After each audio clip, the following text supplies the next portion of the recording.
In the remote jungles of Belize, Madagascar, and Peru, there are creatures you definitely don't want to meet. From the aggressive human-snatching Sisimito to the eerie, shape-shifting Chullachaki, these half-human hybrids are every bit as dangerous as they sound. These are disturbing half-human hybrids seen in remote jungles. The Sisimito is a monster you don't want to run into. It's said to be this massive, hairy humanoid that roams the jungles of Belize and Honduras, and it's not the kind of creature that just hides in the shadows. Story goes that this thing is pretty aggressive. It doesn't just attack people, it actively hunts them. The Sisimito is said to have an almost human-like face, but it's buried under thick matted fur. Its eyes are deep set and mean looking, and its body is almost pure muscle. Unlike Bigfoot, which people say is mostly shy, the Sisimito has no problem going straight into villages to snatch up women. Yeah, that's its thing. It just kidnaps women and drags them into the mountains, and once they're gone, they are gone. One of the most disturbing stories tells of a woman who managed to actually escape. So I guess in this case, she wasn't gone. She ran for her life. She swam across a river knowing the Sisimito wouldn't follow. Apparently these things cannot handle water. Enraged, the creature didn't just give up and leave. It drowned its own hybrid offspring in a fit of rage before disappearing back into the jungle. Some say if you hear heavy footsteps in the trees at night, that's your only warning, because once you see it, it's too late. Deep in the rainforests of Madagascar, people talk about the Kalanoro, small, fast, vicious humanoid creatures. They stand just under 3 feet tall and are covered in dark, wiry hair and have long claws and glowing eyes. Some say they look like primitive humans, maybe even a lost branch of evolution, little hobbit people. These things are also said to be active hunters. They sneak into villages at night, stealing money and food, and according to some legends,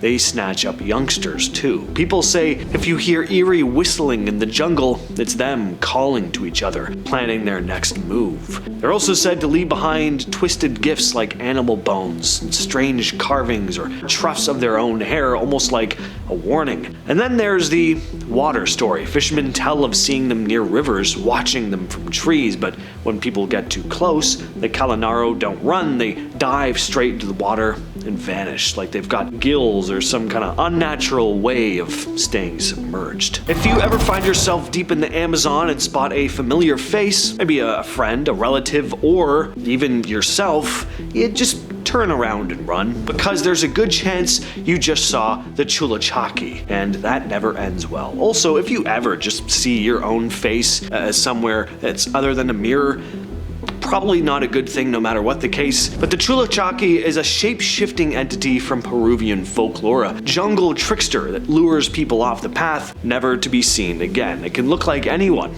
but if you're sharp, you might catch the one thing it can't hide: its feet. One is normal, human-like, but the other is a more twisted, deformed type thing, usually said to be cloven, like a goat's. If you notice the feet too late, you're in trouble. People who follow the Chullachaki into the jungle never come back. Some say it devours them, others claim it curses them, leaving them wandering the rainforest forever, lost in some kind of trance. The creepiest stories come from hunters and travelers who swear they saw themselves standing in the trees, watching. Not a reflection, not a shadow, an exact double. And if you try to fight it, that's a bad idea too. Chullachaki is small, but unnaturally strong, and if it touches you, you're as good as gone. The only way to escape is to never follow it in the first place, because once you step off the path, you're already his, or its. Deep in the jungles of Java, something massive flies through the night.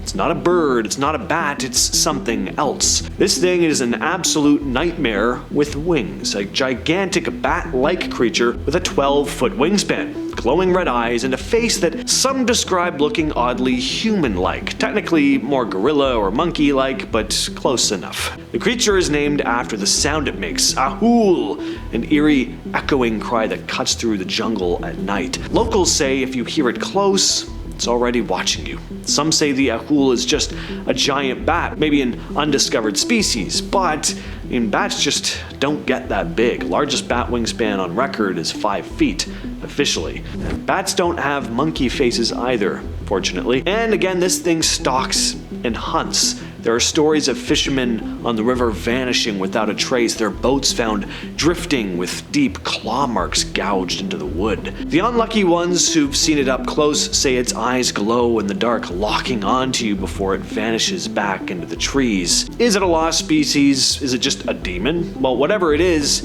if you ever hear that Ahool in the distance, just get inside and stay there. The Jengu are these weird mystical water spirits that come from the folklore of Cameroon. They're kind of like mermaids. They're described as having long flowing hair. They're beautiful, not the evil kind of water spirits that lure men into the water and kill them though. In fact, they're seen as protectors, sort of like guardians of the water, bringing blessings to the people who respect them. They're said to live in the depths of rivers or the ocean, and locals believe if you treat the water with respect, the Jengu might just help you out. Some stories say they can heal the sick, bring good luck, but if you disrespect the water, and if you get on their bad side, then you're in trouble. The Jengu have a reputation for dragging people under, not to kill them, but to take them into their underwater world where time doesn't seem to work the same way. In the dense forests of Mexico, especially around the Yucatan Peninsula, there are tiny creatures known as Chaneques. These little guys are mischievous, kind of elf-like beings, barely a few feet tall, and they love nothing more than leading travelers off the beaten path. They're tricky.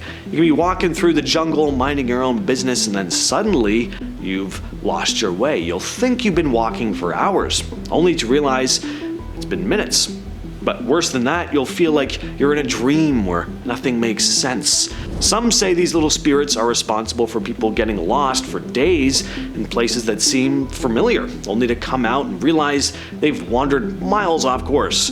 It's said that if you're unlucky enough to encounter a Chaneque, you'll have trouble remembering how you got there or how to get out. While they aren't necessarily harmful, physically anyway, the pranks they pull are enough to drive anyone mad. Some will claim to hear laughter echoing from the trees when they know they're being toyed with. But here's a pro tip if you want to avoid these things. Not that I've experienced myself. A pro tip from other people.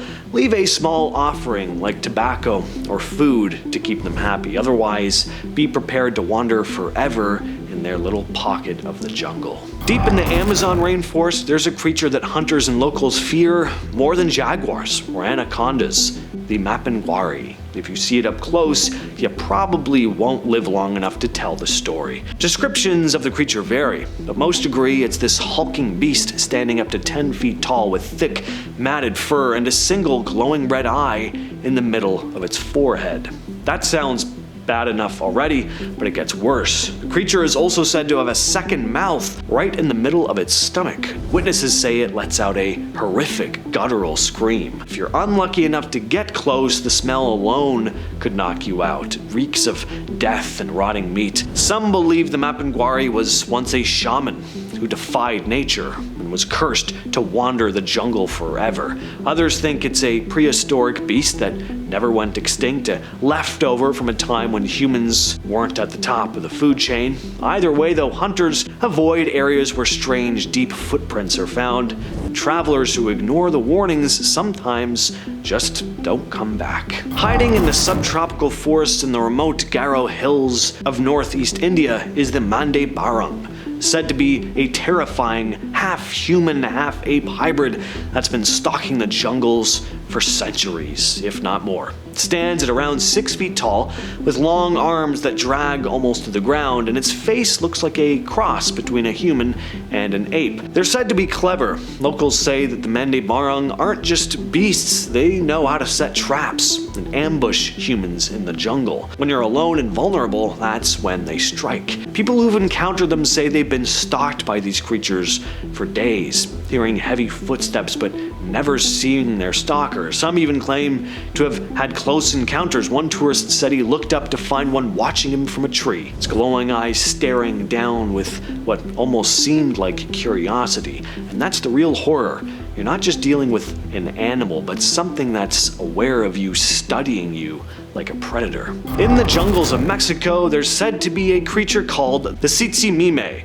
They are these skeletal, zombie-looking creatures with elongated limbs. They're often described as having pale skin, long hair, and glowing red eyes. These things are full-on death spirits. The Tzitzimime are believed to be manifestations of death and chaos, and they only appear during solar eclipses. And during these times, the creatures supposedly descend from the sky, emerging from the jungles and hunting down anyone unlucky enough to be caught in their path. Legends say they're relentless, stalking their victims in the jungle with terrifying speed, but what's even worse is that they don't just kill you, they're said to bring disastrous events like floods, storms, and other natural disasters following them wherever they go.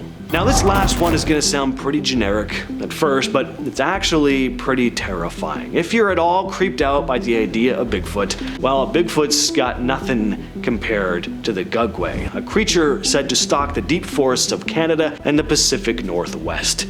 It's hairy, stands over 8 feet tall, and has a vaguely humanish face, but the big difference is it's got a canine snout, almost making it look like a werewolf or baboon type creature, but like an ape werewolf. And it's just as aggressive as it looks. People who've seen it don't usually get a good feeling. This cryptid doesn't hide or run off when it's spotted. It gets hostile. It growls, which you'd probably expect, but it also is said to do something really creepy: mimic human voices, luring people deep into the woods. Native American tribes are terrified of the Gugwe, and reports of it go all the way back to the early 1900s. Probably longer, but in terms of written records, that's when. In 1995, a guy was taking photos at 7 Shoots in Quebec, and when he looked back at the pictures, he noticed something strange in one shot.